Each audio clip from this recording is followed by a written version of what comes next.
सहाय्यक प्राध्यापक सवय शिकले. आज आपण बघणार आहोत कोर्स कोड BECC 103 103. विषय आहे, सब्जेक्ट आहे परिचयात्मक स्थूल अर्थशास्त्र, इंट्रोडक्टरी मॅक्रो इकॉनॉमिक्स. आणि यामध्ये ब्लॉक 1 स्थूल अर्थशास्त्र आणि राष्ट्रीय उत्पन्न, राष्ट्रीय उत्पन्न मापनामधील समस्या, issues in macro economics and national income accounting असं टायटल आहे ब्लॉक 1चं. आणि या ब्लॉक 1 मध्ये युनिट 1 संकल्पना आणि समस्या, इश्यूज अँड कॉन्सेप्ट्स. युनिटचं टायटल आहे संकल्पना आणि समस्या. त्याच्यामध्ये आपण आज स्थूल अर्थशास्त्राचा अर्थ आणि स्थूल अर्थशास्त्राच्या अंतर्गत येणारी संकल्पना राष्ट्रीय उत्पन्नाची, ती संकल्पना आणि वेगवेगळ्या राष्ट्रीय उत्पन्नाची संकल्पना या संदर्भात आपण चर्चा करणार आहोत.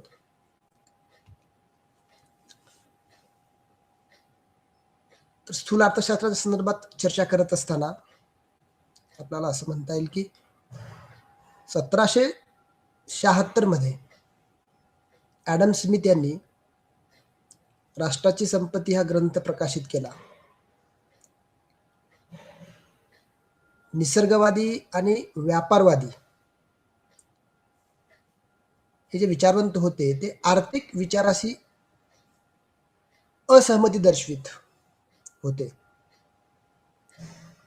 पण ॲडम स्मिथ यांनी आपल्या वेल्थ ऑफ नेशन म्हणजे राष्ट्राची संपत्ती या ग्रंथामध्ये देशाच्या म्हणजेच समाजाच्या एकूण संपत्तीत वाढ करण्यासाठी आर्थिक विचार, सिद्धांत, आर्थिक तत्वांची मांडणी महत्त्वपूर्ण कशी आहे या संदर्भात त्यांनी त्यामध्ये लिखाण केलं. ॲडम स्मिथ यांनी मांडलेल्या आर्थिक विचारांचा धागा पकडून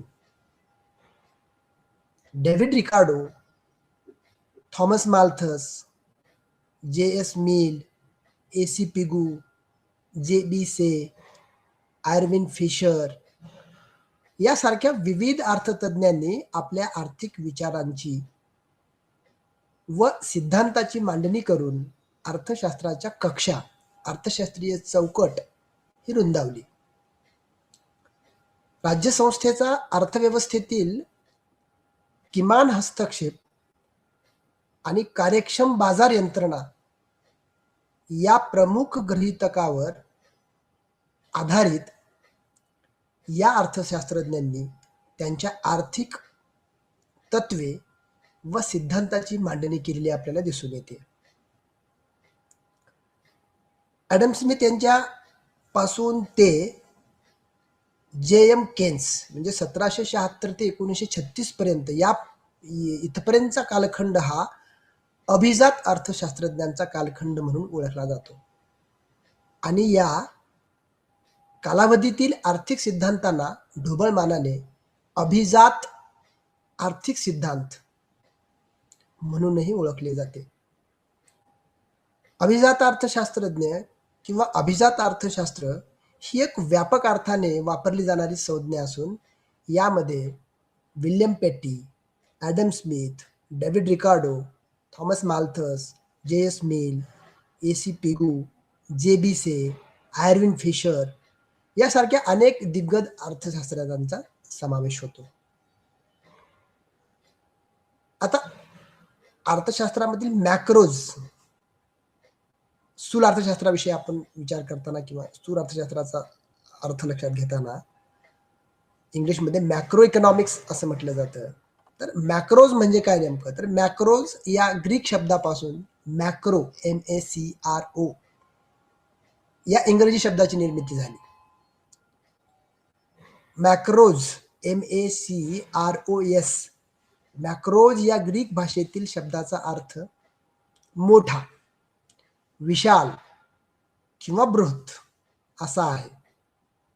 मॅक्रो या ग्रीक भाषेतील या शब्दापासून इंग्रजीतील मॅक्रो म्हणजे मोठा किंवा स्थूल हा शब्द निर्माण झालेला दिसतो. मॅक्रो इकॉनॉमिक्स म्हणजेच स्थूल अर्थशास्त्र या शब्दाची निर्मिती ग्रीक भाषेतील मॅक्रोज या शब्दापासून झालेली आहे. तर या मॅक्रो इकॉनॉमिक्स विषयी किंवा स्थूल अर्थशास्त्राविषयी अनेक अर्थतज्ञांनी किंवा अनेक अर्थशास्त्रज्ञांनी व्याख्या करण्याचा प्रयत्न केला. या व्याख्याअंतर्गत त्याचा अर्थ समजावण्याचा प्रयत्न केला. त्यापैकी केनेथ बोल्डिंग यांनी केलेली व्याख्या आपल्याला इथे लक्षात घेता येईल. स्थूल अर्थशास्त्राचा संबंध आर्थिक घटकांच्या वैयक्तिकतेशी नसून त्याच्या समग्रतेशी आहे. वैयक्तिक उत्पन्नाशी नसून राष्ट्रीय उत्पन्नाशी आहे. एका वस्तूच्या किमतीशी नसून सामान्य किंमत पातळीशी आहे. वैयक्तिक उत्पादनाशी नसून राष्ट्रीय उत्पादनाशी आहे. म्हणजे केनेथ यांनी केलेल्या स्थूल अर्थशास्त्राच्या व्याख्येमध्ये समग्रता, कशाची समग्रता?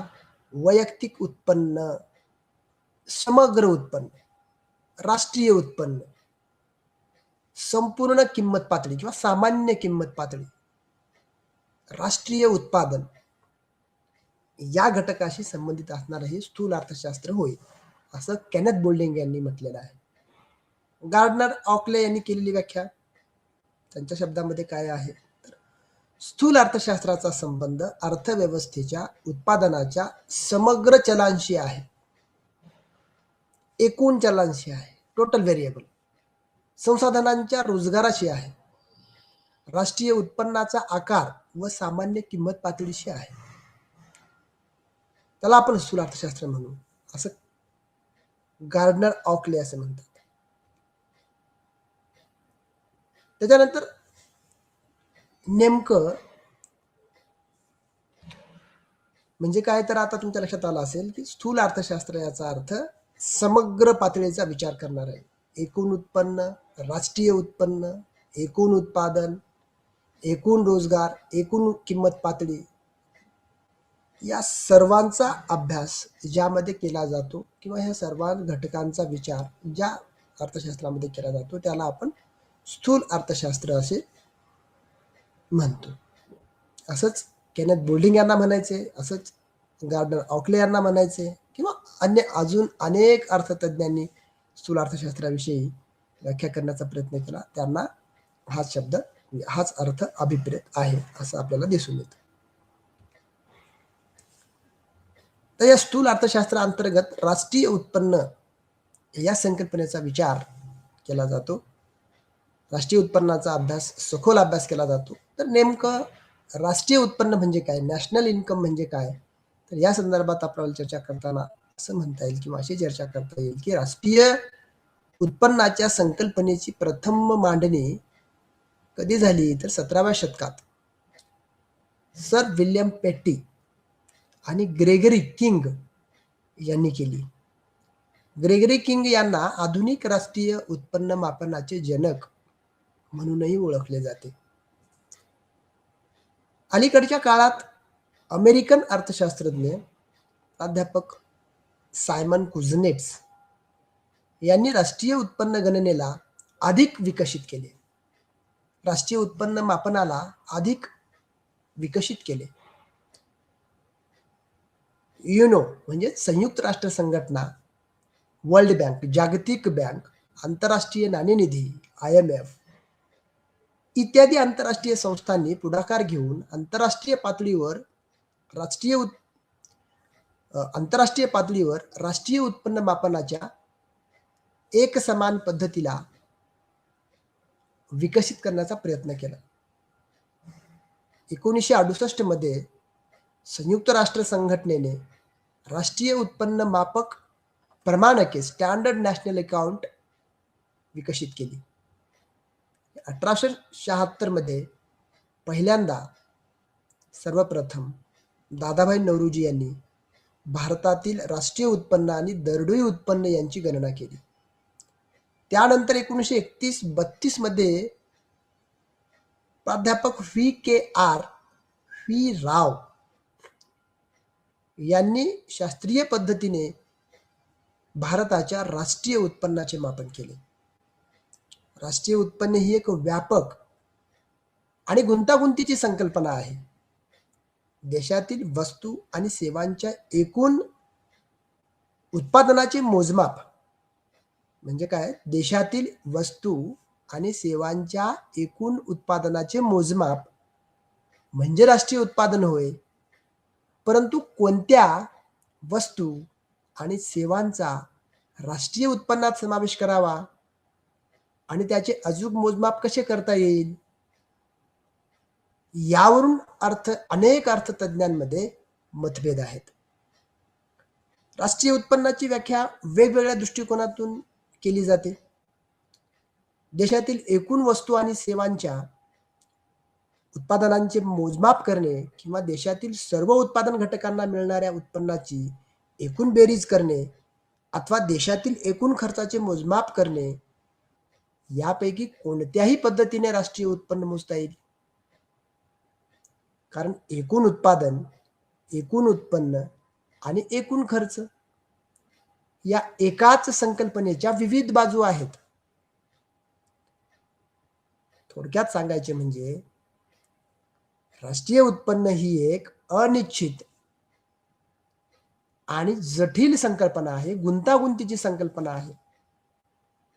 या संकल्पनेविषयी, या राष्ट्रीय उत्पन्नाविषयी अनेक अर्थशास्त्रज्ञांनी, अनेक अर्थशास्त्रीय अभ्यासकांनी राष्ट्रीय उत्पन्नाच्या बाबतीत अर्थ लावण्याचा प्रयत्न केला, अर्थ सांगण्याचा प्रयत्न केला, व्याख्या करण्याचा प्रयत्न केला. त्यापैकी आपल्याला एक दोन व्याख्या इथे चर्चा करता येतील.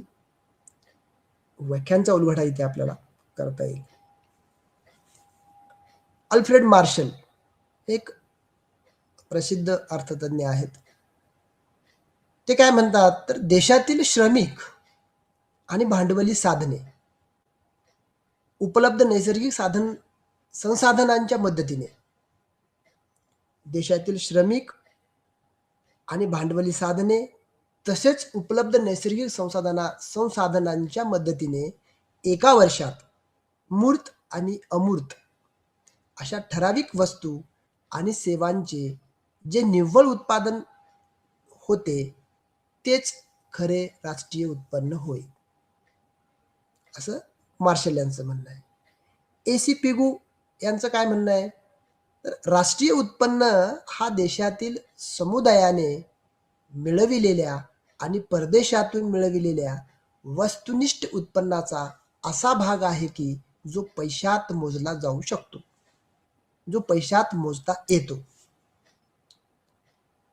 देशातील लोकांनी, विदेशातील लोकांनी जो वस्तुनिष्ठ उत्पन्नाचा भाग जो पैशात मोजता येतो त्याला राष्ट्रीय उत्पन्न म्हणता येईल, असं पिगू यांचं म्हणणं आहे. म्हणजे पिगू यांना काय म्हणायचं आहे नेमकं तर राष्ट्रीय उत्पन्नात केवळ त्याच वस्तू आणि सेवांचे मूल्य समाविष्ट करण्यावर भर दिला आहे ज्यांचे मूल्य पैशात मोजले जाऊ शकते. परंतु उत्पादित केल्या जाणाऱ्या सर्वच उत्पादनाचे मूल्य पैशात मोजले जाते असे नाही. कोणतेही उत्पादन तेव्हाच पैशात मोजले जाते जेव्हा ते बाजारात येते. अविकसित आणि विकसनशील देशातील बरीचशी उत्पादने वस्तू विनिमय पद्धतीने हस्तांतरित केली जातात.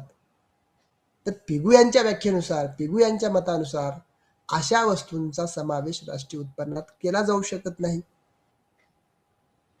पिगू यांची व्याख्या ही कशी आहे तर विकसित देशासाठी अतिशय योग्य पद्धतीने लागू होते असंच आपल्याला लक्षात येतं. परत अल्फ्रेड मार्शल काय म्हणतात तर देशातील श्रमिक आणि भांडवली साधने, ती आपण व्याख्या बघितली. आपण सायमन कुझनेट्सची व्याख्या बद्दल काय म्हणतात बघूया. सायमन कुझनेट्सचं काय म्हणणं आहे तर देशातील वस्तू आणि सेवांच्या निव्वळ उत्पादनाचा एका वर्षातील प्रवाह उत्पादक व्यवस्थेकडून अंतिम उपभोक्त्याच्या हातात जातो त्याला राष्ट्रीय उत्पन्न असे म्हणतात. म्हणजे काय तर देशातील वस्तू आणि सेवांच्या निव्वळ उत्पादनाचा एका वर्षातील प्रवाह उत्पादक व्यवस्थेकडून अंतिम उपभोक्त्याच्या हातात जातो त्याला राष्ट्रीय उत्पन्न असे म्हणतात. सायमन कुझनेट्स यांनी अंतिम वस्तू आणि सेवा यांचा प्रवाह मोजण्यावर भर दिला आहे. उत्पादकाकडून उपभोक्त्याकडे होणारा वस्तू आणि सेवांचा प्रवाह मोजणे म्हणजेच उत्पादित वस्तू आणि सेवांचे बाजार मूल्य मोजणे होय. ही व्याख्या सर्वसमावेशक आणि व्यावहारिक आहे असं आपल्याला स्पष्ट होतं. राष्ट्रीय उत्पन्नाच्या संकल्पना अनेक संकल्पना आहेत. एक 4-5 संकल्पना आपण इथे त्यांची चर्चा आपण इथे करूयात. राष्ट्रीय उत्पन्नाच्या संकल्पना. Number 1 GDP, gross domestic product.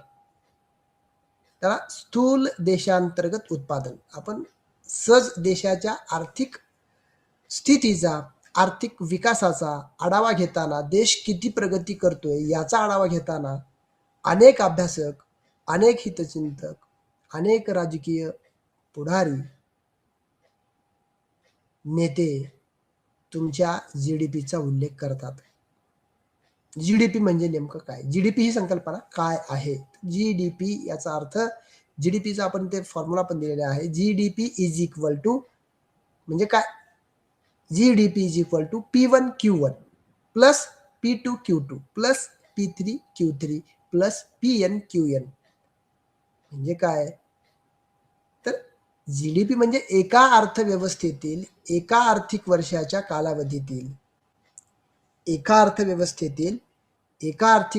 कालावधीतील उत्पादित केलेल्या सर्व अंतिम वस्तू आणि सेवांचे बाजार मूल्य होय.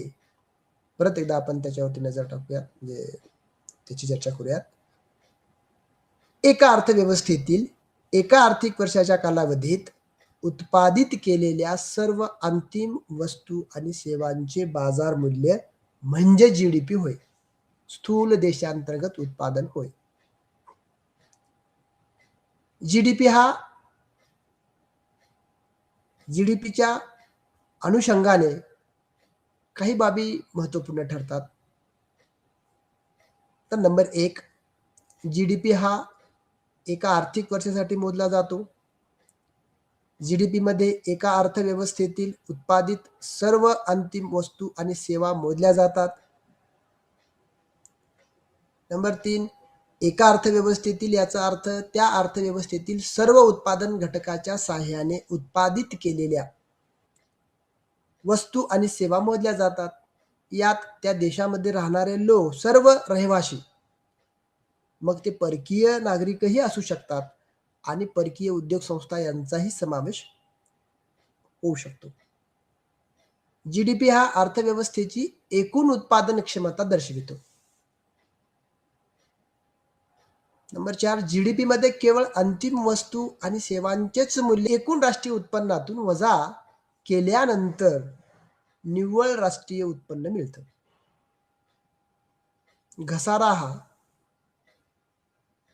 कॅपिटल कंझम्पशन अलाउन्स CCA म्हणून ओळखला जातो. म्हणून एनडीपीचं निव्वळ देशांतर्गत उत्पादनाचं सूत्र आहे NDP is equal to GDP minus depreciation. स्थूल देशांतर्गत उत्पादन मायनस घसारा. निव्वळ देशांतर्गत उत्पादन बरोबर स्थूल देशांतर्गत उत्पादन मायनस घसारा वजा घसारा, म्हणजे तुम्हाला निव्वळ देशांतर्गत उत्पादन मिळतं. नेट निव्वळ.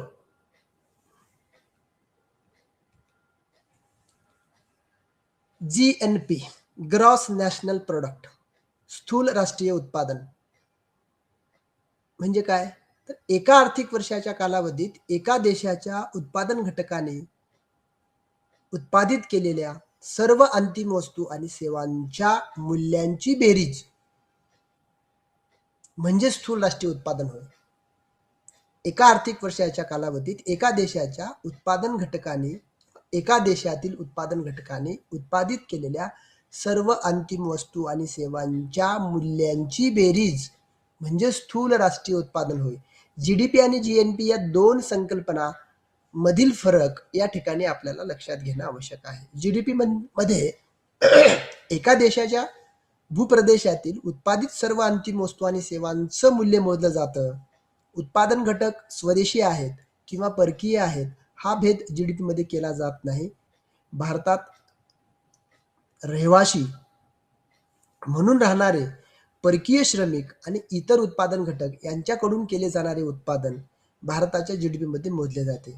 आणि या उलट जीएनपी मध्ये एका देशाच्या उत्पादन घटकाने जगाच्या पाठीवर कुठेही उत्पादन केले असेल तर ते मोजले जाते. भारतीय श्रमिक आणि इतर उत्पादन घटक हे अमेरिकेत वस्तू आणि सेवांच्या उत्पादनाचे काम करत असतील तर त्याचे तेथील उत्पादन भारताच्या जीएनपी मध्ये मोजले जाते. जीडीपी आणि जीएनपी यातील फरक काढण्यासाठी आपल्याला स्वदेशी उत्पादन घटकांच्या परदेशातून मिळविलेल्या उत्पन्नातून परदेशी उत्पादन घटकांनी स्वदेशातून मिळविलेले उत्पन्न वजा करावे लागेल. परत एकदा लक्षात घ्या, जीडीपी आणि जीएनपी यातील फरक काढण्यासाठी आपल्याला स्वदेशी उत्पादन घटकांच्या परदेशातून मिळविलेल्या उत्पन्नातून परदेशी उत्पादन घटकांनी स्वदेशातून मिळवलेले उत्पन्न वजा करावे लागेल. म्हणजे अमेरिकेतला माणूस भारतात येऊन कमावला असेल तर त्याचं उत्पन्न मायनस करावं लागेल किंवा भारतातला अमेरिकेत जाऊन काही कमावला असेल तर तो ऍड करावा लागेल. अमेरिकेतली कमाई इथे ऍड करून अमेरिकेतल्या नागरिकाची इथली कमाई मायनस करावी लागेल. याचा अर्थ काय तर GDP is equal to GDP plus NFIA net factors income from abroad. NFI चे मूल्य धनात्मक आणि ऋणात्मक असू शकते, प्लस किंवा मायनस ते असू शकते. परदेशातील स्वदेशी उत्पादन घटकांनी संख्या आणि स्वदेशातील परकीय उत्पादन घटकांची संख्या आणि त्यांचे उत्पादन यावरून NFIA चे मूल्य ठरते. जर भारतातील परकीय उत्पादन घटकांची संख्या आणि त्यांचं उत्पादन हे परदेशातील भारतीय उत्पादन घटकांची संख्या आणि त्यांचं उत्पादन यापेक्षा अधिक असेल तर भारतासाठी NFIA चे मूल्य ऋणात्मक येईल आणि जीडीपी चे मूल्य जीएनपी पेक्षा अधिक येईल. बरोबर. म्हणजे भारतात येऊन कमावलेल्या अमेरिकन व्यक्तीचं उत्पन्न अधिक आणि भारतातून अमेरिकेत जाऊन कमावलेल्या व्यक्तीचं उत्पन्न कमी, अशा वेळी NFI आमचा ऋणात्मक असतो. NFIA चं जे इन्कम आहे ते कमी दाखवलं जातं. पुढची संकल्पना आहे NNP नेट नॅशनल प्रोडक्ट निव्वळ राष्ट्रीय उत्पादन. एकूण राष्ट्रीय उत्पादनातून घसारा वजा केल्यानंतर निव्वळ राष्ट्रीय उत्पादन मिळते. एकूण राष्ट्रीय उत्पादनातून घसारा वजा केल्यानंतर निव्वळ राष्ट्रीय उत्पादन मिळते. GNP is equal to GNP minus depreciation. Gross national product minus depreciation. स्थूल राष्ट्रीय उत्पादन वजा घसारा, त्यावेळी आम्हाला NNP मिळतं. पाचवी संकल्पना आहे बाजार किमतीनुसार आणि घटक खर्चानुसार राष्ट्रीय उत्पन्न. आपण कुठली कुठली संकल्पना बघितली आहे? जीडीपी, NDP, GNP, NNP अशा 4 संकल्पना बघितल्या आहेत. GDP, NDP, GNP, NNP. आता हे 4 संकल्पनानंतर आहे पाचवी ती बाजार किमतीनुसार आणि घटक खर्चानुसार राष्ट्रीय उत्पन्न. म्हणजे वस्तूंच्या बाजारातील किमतीमध्ये 2 घटकांचा समावेश असतो. एक, वस्तूंच्या किमतीमध्ये अप्रत्यक्ष कर समाविष्ट असतात. भारतातील अप्रत्यक्ष कर म्हणून वस्तू व सेवा कर GST आकारला जातो. याबरोबरच सरकारकडून काही उत्पादकांना संरक्षण देण्यासाठी म्हणून वित्तीय अनुदान दिले जाते. वित्तीय अनुदानाची रक्कम देखील या वस्तूंच्या किमतीमध्ये समाविष्ट असते. थोडक्यात बाजारातील वस्तूच्या किमतीमध्ये उत्पादन खर्च आणि कर समाविष्ट असतात. अनुदानाची रक्कम मात्र त्यातून वजा केलेली असते. राष्ट्रीय उत्पन्नाचे मापन जेव्हा वस्तू आणि सेवांच्या बाजार किमतीनुसार केले जाते तेव्हा त्याला बाजार किमतीनुसार राष्ट्रीय उत्पन्न CDP in bracket MP market price असं म्हटलं जातं. तसेच जेव्हा राष्ट्रीय उत्पन्नाचे मापन उत्पादन घटकांना मिळणाऱ्या मोबदल्यावरून केले जाते तेव्हा त्याला घटक खर्चानुसार राष्ट्रीय उत्पन्न GDP FC फॅक्टर कॉस्ट असं म्हटलं जातं. आणि ह्या पद्धतीने राष्ट्रीय उत्पन्नाची मोजणी केली जाते. अशा ह्या मेजर 5 संकल्पना आहेत. परत एकदा आपण ह्या संकल्पनेवर नजर टाकूयात. राष्ट्रीय उत्पन्नाची संकल्पना GDP अतिशय महत्त्वपूर्ण ही संकल्पना असून ही संकल्पना लक्षात घेतली जाणं फार महत्त्वाचं आहे. त्याच्यानंतर NDP नेट डोमेस्टिक प्रोडक्ट आणि GNP ग्रॉस नॅशनल प्रोडक्ट आणि चौथी NNP नेट नॅशनल प्रोडक्ट आणि पाचवी घटक बाजार आणि बाजार किंमत घटक खर्चानुसार आणि बाजार किमतीनुसार. तर परत एकदा आपण या वस्तूच्या या बाजार किंमत आणि घटक खर्चानुसार ही संकल्पना परत एकदा आपण त्याच्यावर चर्चा करूयात की वस्तूंच्या बाजारातील किमतीमध्ये 2 घटकांचा समावेश होतो. एक वस्तूंच्या किमतीमध्ये अप्रत्यक्ष कर समाविष्ट असतो. सगळ्या प्रकारचे टॅक्स त्याच्यामध्ये समाविष्ट होतात. अप्रत्यक्ष टॅक्स भारतातील अप्रत्यक्ष कर म्हणून कोणता कर आहे तर वस्तू व सेवा कर, त्याला आपण GST म्हणतो, तो आकारला जातो. आणि याबरोबरच सरकारकडून काही उत्पादकांना संरक्षण देण्यासाठी म्हणून वित्तीय अनुदान दिलं जातं. बरोबर. वित्तीय अनुदानाची रक्कम देखील या वस्तूंच्या किमतीमध्ये समाविष्ट केली जाते. थोडक्यात सांगायचे म्हणजे बाजारातील वस्तूच्या किमतीमध्ये उत्पादन खर्च वस्तूच्या किमतीमध्ये उत्पादन खर्च आणि कर समाविष्ट असतात. अनुदानाची रक्कम आता त्यातून वजा केली जाते.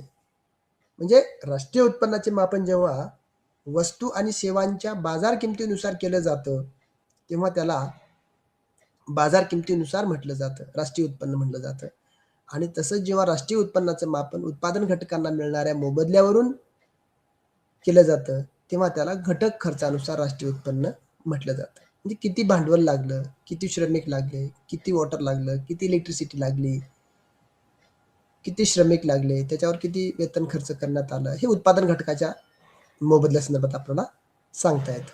हे मोबदले देखील हा खर्च देखील त्याच्यामध्ये मोजला जातो. किती एखादी पेन निर्माण करायची असेल तर त्या पेनच्या निर्माणीचा खर्च म्हणजे किती श्रमिक लागले, किती प्लास्टिक लागलं, किती ऑइल लागलं, किती इलेक्ट्रिसिटी लागली, या सगळ्या बाबी त्याच्यामध्ये समाविष्ट होतात घटक खर्चानुसार. आता याच्यामध्ये unit number 2 national income accounting राष्ट्रीय उत्पन्नाचे मापन किंवा लेखांकन. राष्ट्रीय उत्पन्न मोजण्याच्या विविध पद्धती आहेत. त्याच्यामध्ये 2-3 पद्धतीचा समावेश होतो. राष्ट्रीय उत्पन्नाचे मापन करणं, मोजमाप करणं ही एक गुंतागुंतीची आणि नियमितपणे निरंतरपणे चालणारी प्रक्रिया आहे. भारतासारख्या विशाल अर्थव्यवस्थेमध्ये राष्ट्रीय उत्पन्नाचं मापन करण्यासाठी मोठी यंत्रणा काम करते. स्थानिक पातळीपासून ते केंद्रीय पातळीपर्यंत माहिती गोळा केली जाते किंवा आकडेवारीचं संकलन केलं जातं. केंद्रीय सांख्यिकीय संस्थेकडून भारतातील राष्ट्रीय उत्पन्नाचं मापन केलं जातं. राष्ट्रीय उत्पन्नाचं मापन करण्यासाठी काही टप्पे आहेत. ती कोणते टप्पे आहेत तर नंबर 1 देशातील उत्पादक आर्थिक व्यवहारांची निवड व निश्चिती करणे. देशातील उत्पादक आर्थिक व्यवहारांची निवड व निश्चिती करणे. नंबर 2 मोजमापाच्या पद्धती व तंत्रे यांची निवड करणे. नंबर 3 आर्थिक व्यवहारांचे वर्गीकरण करणे. नंबर 4 जिल्हा पातळीवर उत्पादनाचे मोजमाप.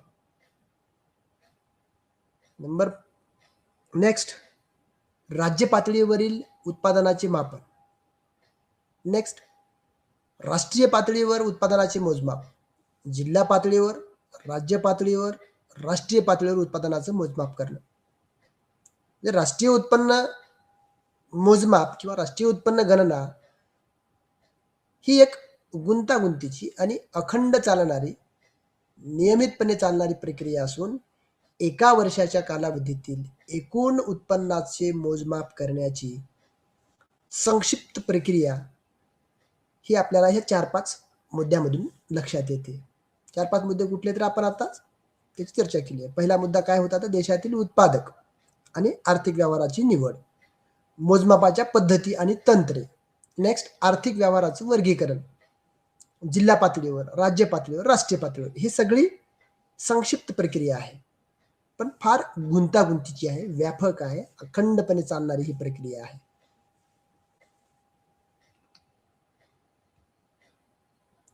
भारतातील आर्थिक व्यवहाराचं वर्गीकरण करताना काय आपल्याला वर्गीकरण करता येतं तर भारतातील राष्ट्रीय उत्पन्नाचं मोजमाप करण्यासाठी केंद्रीय सांख्यिकीय संस्थेने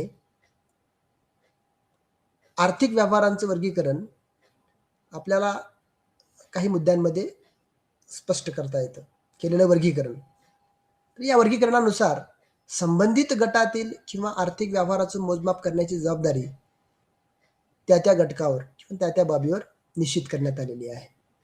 ते विविध टप्पे म्हणून किंवा त्याला विविध वर्गीकरण म्हणून. आर्थिक व्यवहाराचं वर्गीकरण करताना पहिला मुद्दा आपल्याला ज्यामध्ये सांगता येतो, चर्चा करता येतो, शेती व शेतीशी संबंधित क्षेत्र. शेती आणि शेतीशी संबंधित क्षेत्र. तर यामध्ये कृषी क्षेत्रावर म्हणजे शेती क्षेत्रावर घेतल्या जाणाऱ्या किंवा कृषी क्षेत्रावर घेतल्या जाणाऱ्या, कृषी क्षेत्रात घेतल्या जाणाऱ्या विविध पिके, पशुपालन, जलसिंचन यांचा समावेश होतो. शेती क्षेत्राच्या उत्पादनाच्या विविध जाती आणि पिकांच्या प्रकारावरून त्याची अनेक उपविभागात विभागणी केली जाते. शेतीच्या लागवडीपासून ते पिकांच्या काढणीपर्यंत या सगळ्या व्यवहारावर किंवा ह्या सगळ्या व्यवहारांचा या गटामध्ये समावेश होतो किंवा समावेश केला जातो. पशुपालन व त्यासंबंधीची उत्पादने जसे दूध उत्पादन, अंडी व चिकन उत्पादन, मटण, प्राण्यांची कातडी, रेशीम, मध इत्यादी उत्पादनांचा समावेश यामध्ये केला जातो. या क्षेत्रातील उत्पादनाचं मूल्य किंवा या क्षेत्रातील उत्पादनाची मूल्य मोजण्यासाठी उत्पादन पद्धत वापरली जाते, परंतु जलसिंचनासाठी मात्र उत्पन्न पद्धतीचा वापर केला जातो.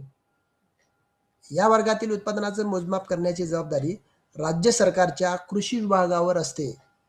तसेच काही राज्यातील सांख्यिकीय विभागाकडून या क्षेत्राचं मोजमाप केलं जातं. बरोबर. भारतातील आर्थिक व्यवहारांचे वर्गीकरण या अंतर्गत आपण पहिला जो मुद्दा बघितला, चर्चा केला, तो शेती व शेतीशी संबंधित क्षेत्र, आणि दुसरा मुद्दा आहे तो वन्य व खनिज कर्म किंवा खनिज काम.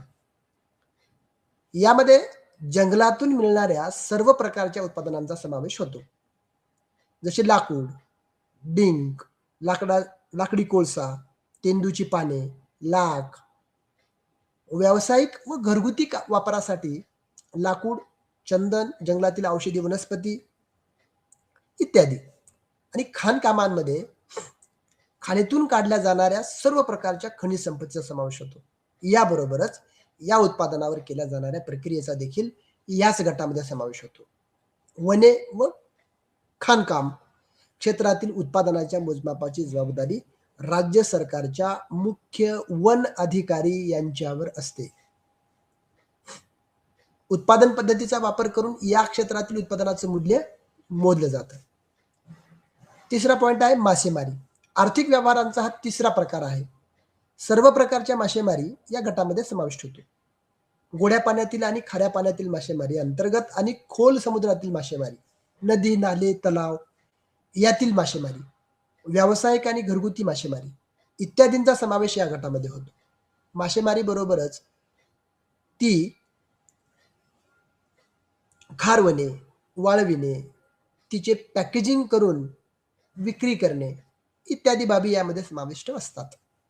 मासेमारीशी संबंधित इतर घटक जसे समुद्रातून मिळणारे इतर जीवाणू, उदाहरणामध्ये खेकडे, झिंगे इत्यादीचा समावेश देखील याच गटामध्ये केला जातो. उत्पादन पद्धतीच्या साहाय्याने मासेमारीच्या उत्पादनाचं मोजमाप केलं जातं. चौथा मुद्दा आहे खाणकाम आणि गोदकाम. भूपृष्ठाखाली सापडणाऱ्या विविध खनिज संपत्तीचे मोजमाप खाणकाम आणि खोदकाम या गटात केलं जातं. मूलद्रव्य, खनिजे, तेलाच्या विहिरी यांचं उत्पादन आणि त्यावरील प्रक्रिया यांचा समावेश या गटामध्ये होतो. भारत सरकारच्या खाणकाम विभागाकडून उत्पादन पद्धतीच्या साहाय्याने या क्षेत्राचं मोजमाप किंवा या क्षेत्राचं मापन केलं जातं. पाचवा मुद्दा नोंदणीकृत उत्पादने. नोंदणीकृत उद्योग या गटात 1948च्या कारखाना कायद्यानुसार नोंदणी करण्यात आलेल्या सर्व उद्योगांचा समावेश होतो. उद्योगांचा वार्षिक सर्वे करून या क्षेत्राच्या उत्पादनाचे मोजमाप केले जाते. यामध्ये औद्योगिक क्षेत्रात चालणाऱ्या सर्व प्रक्रियांचा समावेश होतो. आणि सहावा मुद्दा अनोंदणीकृत उत्पादने. कारखाना कायदा 1948च्या अंतर्गत नोंदणी न झालेले सर्व प्रकारचे उद्योग आणि व्यवसाय या अनोंदणीकृत गटामध्ये येतात. विजेचा वापर करणाऱ्या परंतु 10 पेक्षा कमी कामगार असणाऱ्या आणि विजेचा वापर न करणाऱ्या परंतु 20 पेक्षा कमी श्रमिक असणाऱ्या सर्व प्रकारच्या व्यवसायाचा किंवा उद्योगाचा समावेश या गटामध्ये केला जातो. प्रत्येक कामगाराकडून, प्रत्येक श्रमिकाकडून करण्यात आलेल्या मूल्यवर्धनाची बेरीज करून या क्षेत्राचं उत्पादन मोजलं जातं. भारतातील आर्थिक व्यवहाराचं वर्गीकरण या अंतर्गत आपण किती मुद्दे बघितले, चर्चा केलेत. नंबर 1 शेती व शेतीशी संबंधित क्षेत्र, नंबर 2 वन्यकाम व खनिज काम, नंबर 3 मासेमारी, नंबर 4 खाणकाम आणि खोदकाम, नंबर 5 नोंदणीकृत उत्पादने आणि नंबर 6 अनोंदणीकृत उत्पादने.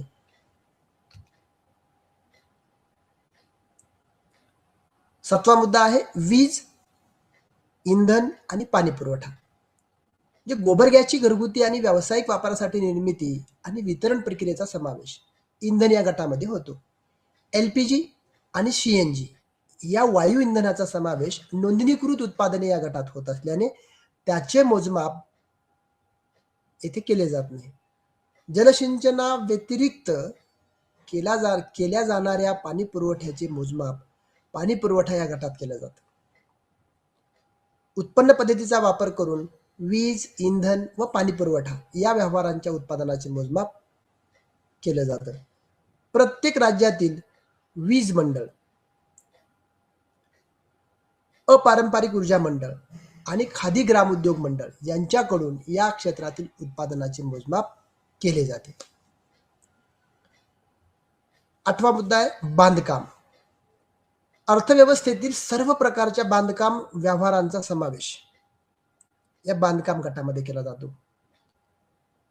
आणि व्यवसाय, घरगुती आणि अभियंत्याकडून केले जाणारे बांधकाम, उद्योग व विकासक यांच्याकडून केले जाणारे बांधकाम या सर्वांचा समावेश यामध्ये केला जातो. सार्वजनिक क्षेत्रातील बांधकामाचा स्वतंत्रपणे आढावा घेऊन मोजमाप केलं जातं. खर्च पद्धतीच्या मदतीनं बांधकाम क्षेत्राचं राष्ट्रीय उत्पन्नातील योगदान हे मोजलं जातं.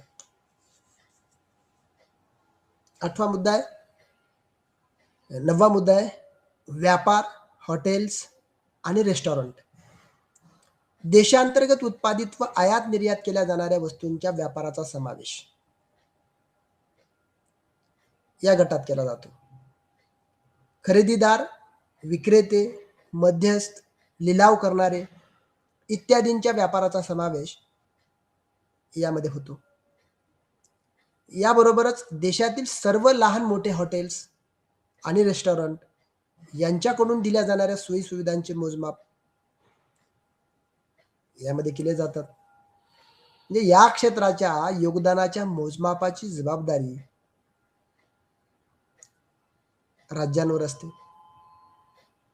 सार्वजनिक, खाजगी आणि खाजगी असंघटित क्षेत्रातील व्यापार, हॉटेल्स आणि रेस्टॉरंट यांची स्वतंत्रपणे मोजदाद किंवा यांचं स्वतंत्रपणे मोजमाप केलं जातं. 10वा मुद्दा आहे वाहतूक आणि दळणवळण.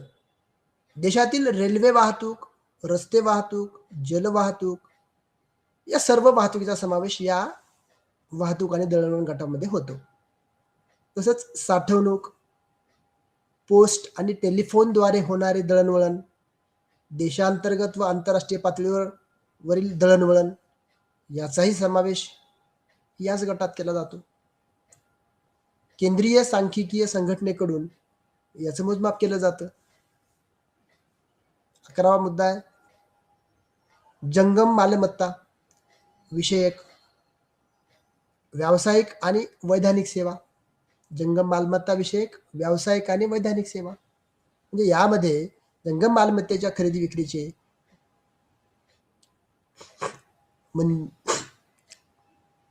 विक्रीचे सेवा, तसेच मूल्यमापनाच्या सेवा, संगणक संबंधीच्या सेवा, लेखांकन, वाणिज्यविषयक सेवा, शास्त्रीय संशोधन आणि विकासविषयक सेवा, वैधानिक सेवा इत्यादीचा समावेश होतो. मूल्यवर्धन पद्धतीच्या मदतीने या क्षेत्राचे मोजमाप केले जाते. कुठल्या पद्धतीने? मूल्यवर्धन पद्धतीच्या मदतीने या क्षेत्राचे मोजमाप केले जाते. आणि 12वा मुद्दा आहे याच्यामधला सार्वजनिक प्रशासन. सरकारकडून पुरविल्या जाणाऱ्या सर्व प्रकारच्या सार्वजनिक सेवांचा समावेश या गटात होतो. सार्वजनिक सेवांचा समावेश म्हणजे कुणाच्या? तर सरकारकडून पुरविल्या जाणाऱ्या सर्व प्रकारच्या सार्वजनिक सेवा यांचा समावेश होतो.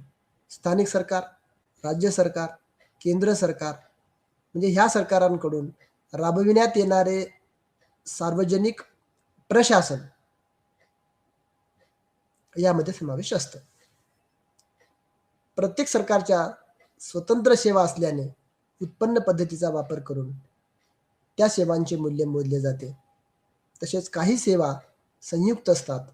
अशा सेवांच्या मोजमापाची जबाबदारी केंद्रीय सांख्यिकीय संस्थेकडेच सोपवलेली असते.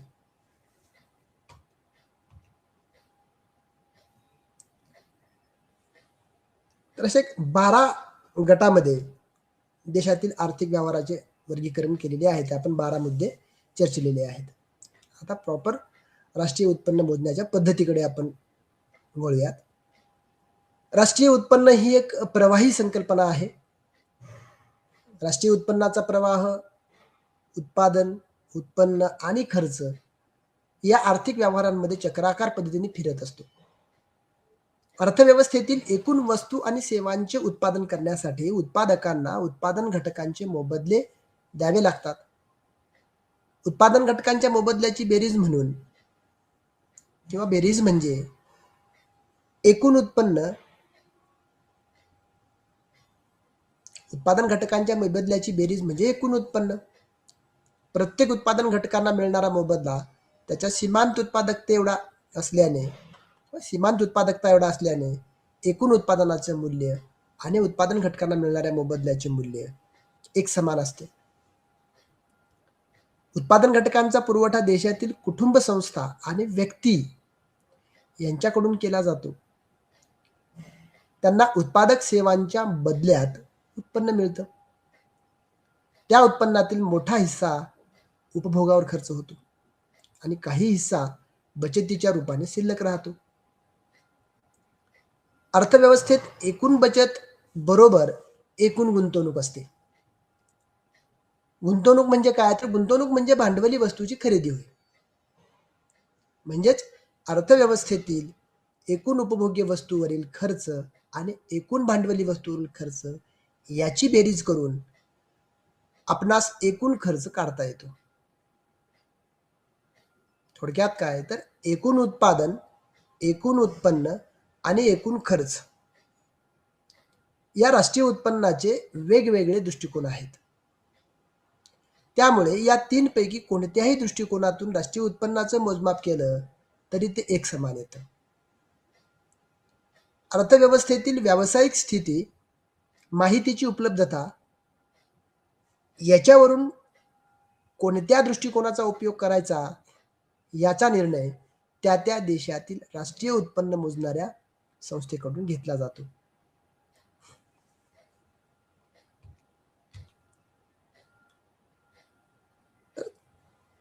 प्रामुख्याने राष्ट्रीय उत्पन्नाच्या किंवा राष्ट्रीय उत्पन्न मापनाच्या तीन पद्धती किंवा तीन दृष्टिकोन आहेत.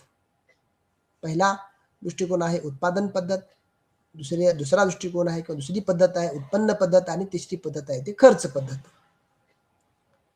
तर या तिन्ही पद्धतींची सविस्तर चर्चा आपल्याला इथे करता येईल. तर पहिला जो प्रकार आहे तो उत्पादन पद्धत, production method, value added method असंही त्याला म्हणतात. उत्पादन पद्धत. उत्पादन पद्धतीलाच मूल्यवर्धन पद्धत आणि निव्वळ उत्पादन पद्धत या नावाने देखील ओळखलं जातं. या पद्धतीमध्ये देशातील वस्तू आणि सेवांच्या उत्पादनाचं मूल्य मोजलं जातं. देशातील वस्तू आणि सेवांच्या उत्पादनाचं मूल्य मोजलं जातं. अर्थव्यवस्थेतील प्रत्येक उत्पादकाकडून उत्पादित केल्या जाणाऱ्या सर्व प्रकारच्या अंतिम वस्तू आणि सेवांचं मूल्य, प्रत्येक अंतिम वस्तू आणि सेवांचं मूल्य बाजार किमतीनुसार मोजलं जातं. देशातील वस्तू आणि सेवांच्या एकूण उत्पादनाला त्याच्या बाजार किमतीने गुणाकार करून एकूण उत्पादनाचं मूल्य मोजलं जातं. अर्थव्यवस्थेची उत्पादनाच्या स्वरूपानुसार वेगवेगळ्या भागात विभागणी करून जसे कृषी क्षेत्र, औद्योगिक क्षेत्र आणि सेवा क्षेत्र त्या त्या क्षेत्रानुसार एकूण उत्पादनाचं मूल्य मोजलं जातं. अर्थव्यवस्थेच्या प्रत्येक क्षेत्रातून उत्पादित करण्यात आलेल्या वस्तू आणि सेवांची विक्री बाजारांमध्ये केली जाते. तसेच काही विक्री न झालेला भाग देखील शिल्लक राहतो. याच्या मोजमापाकरिता एकूण विक्री झालेल्या वस्तू आणि सेवांचं मूल्य आणि चालू वर्षातील वस्तूच्या साठ्यातील बदल मोजला जातो. मग यासाठी सूत्र काय वापरलं जातं तर एकूण उत्पादनाचं मूल्य बरोबर एकूण विक्रीचे मूल्य प्लस वस्तूच्या साठ्यातील बदल. एकूण उत्पादनाचे मूल्य बरोबर एकूण विक्रीचे मूल्य प्लस म्हणजे अधिक वस्तूच्या साठ्यातील बदल.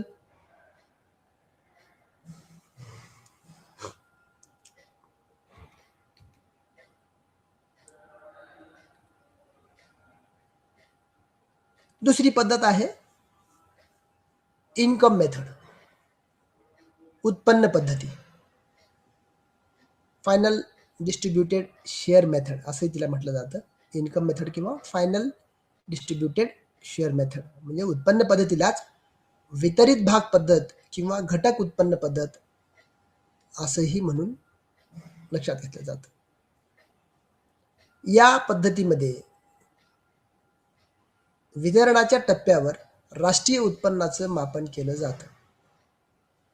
देशातील प्रत्येक वैयक्तिकरित्या व्यक्तीला मिळणाऱ्या उत्पन्नाची बेरीज करून राष्ट्रीय उत्पन्न मोजलं जातं.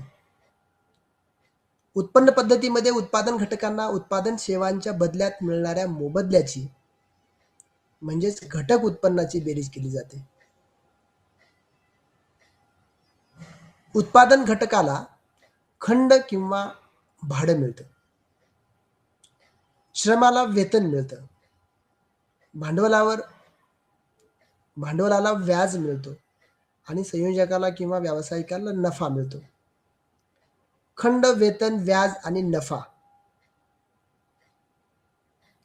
या 4 घटकांची किंवा या 4 घटक उत्पन्नाची बेरीज करून राष्ट्रीय उत्पन्नाची गणना केली जाते. जे उत्पन्न उत्पादक सेवांच्या मोबदल्याशिवाय मिळालेले आहे, अशा उत्पन्नाचा समावेश राष्ट्रीय उत्पन्नामध्ये केला जात नाही. उदाहरणामध्ये वृद्धकालीन भत्ता, बेरोजगारी भत्ता इत्यादी. त्याचं सूत्र काय आहे तर राष्ट्रीय उत्पन्न बरोबर खंड प्लस वेतन प्लस व्याज प्लस नफा.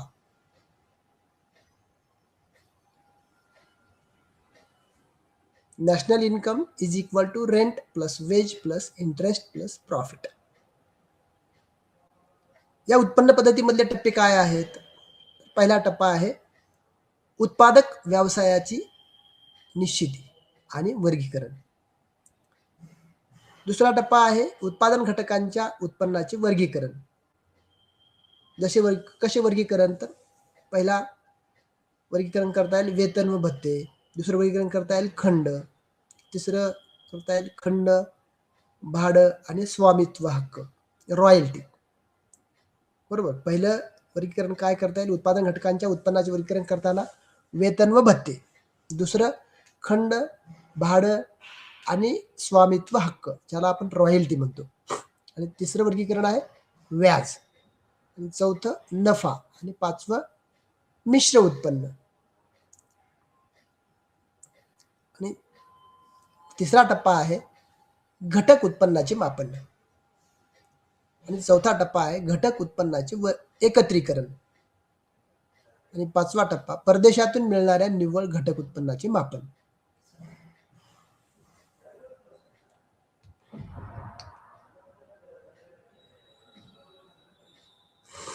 आता आपण 2 पद्धतीचा इथे विचार केलेला आहे. पहिली पद्धत होती उत्पादन पद्धत आणि दुसरी पद्धत होती उत्पन्न पद्धत. राष्ट्रीय उत्पन्नाची गणना करण्यासाठी ज्या ज्या पद्धती वापरल्या जातात, ज्या मेथड वापरल्या जातात, त्याच्यापैकी आपण 2 पद्धतीचा विचार इथे केलेला आहे. तर तिसरी मेथड आहे खर्च पद्धत, expenditure method, consumption and investment method असं इथे इंग्लिशमध्ये म्हटलं जातं. खर्च पद्धतीला उपभोग आणि गुंतवणूक पद्धत आणि उत्पन्न खर्च पद्धत असे देखील म्हटलं जातं. या पद्धतीमध्ये देशातील एका वर्षाच्या कालावधीतील उपभोग्य आणि भांडवली वस्तूवर झालेल्या एकूण खर्चाची बेरीज केली जाते. व्यक्तीला मिळणाऱ्या एकूण उत्पन्नाचा काही भाग उपभोग्य वस्तूवर खर्च केला जातो आणि उर्वरित भाग बचत स्वरूपात ठेवला जातो. समग्रलक्षी अर्थशास्त्रात म्हणजे स्थूल अर्थशास्त्रात अर्थव्यवस्थेतील एकूण बचत एकूण गुंतवणुकीच्या बरोबर असते. गुंतवणूक म्हणजे भांडवली वस्तूंचा साठा, म्हणजे भांडवली वस्तूंच्या साठ्यामध्ये होणारी वाढ म्हणजे गुंतवणूक.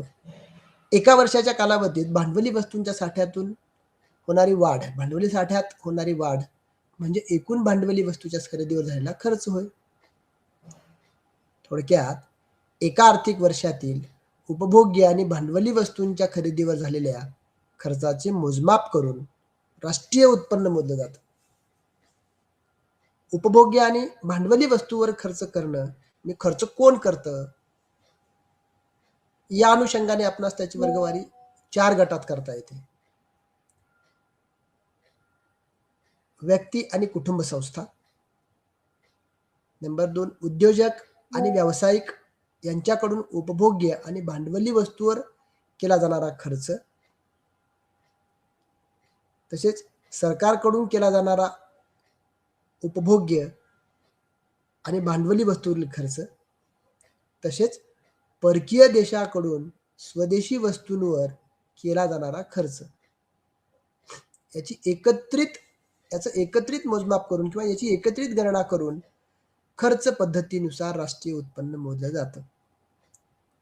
उपभोग्य आणि भांडवली वस्तूवर खर्च कोण करतं, या अनुषंगाने आपल्याला त्याची वर्गवारी 4 गटात करता येते. तर नंबर 1 व्यक्ती आणि कुटुंब संस्था, नंबर 2 उद्योजक आणि व्यावसायिक यांच्याकडून उपभोग्य आणि भांडवली वस्तूवर केला जाणारा खर्च. नंबर 3, सरकारकडून केलेला उपभोग्य आणि भांडवली वस्तूवरील खर्च.